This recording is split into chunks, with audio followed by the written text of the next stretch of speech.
Sir, এই 1 লক্ষ টাকার মধ্যে একটা গাড়ি দেন। আমার আব্বার খুব শখ একটা গাড়ি কেনার। ফকিন্নি, এখান থেকে চলে যা। 1 লাখে গাড়ির চাকাও পাবি না। আয়নায় নিজের চেহারা দেখছিস কখনো? নেক্সট টাইম এইখানে যেন তোদের আর না দেখি। এখান থেকে চলে যা। আব্বা, আজ আমরা গরিব বলে ওরা আমাদের তাড়িয়ে দিল, কিন্তু আমি কথা দিচ্ছি একদিন আমরাও ধনী হব। ভাই, আমার একটা কাজ খুব দরকার, আমাকে একটা কাজ দেন। দুঃখিত ভাই, এখানে কোনো কাজ হবে না। এখনো কোনো কাজ পাইলাম না। কিভাবে আব্বার স্বপ্ন পূরণ করব আমি?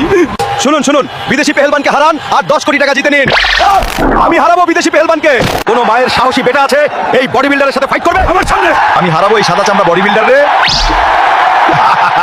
আইসে কঙ্কাল শরীর আর গলা লম্বা নিয়া।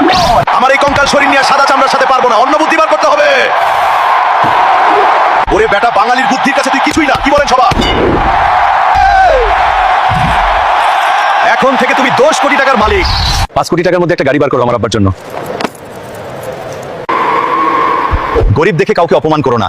সবার সময় সব সময় একরকম থাকে না।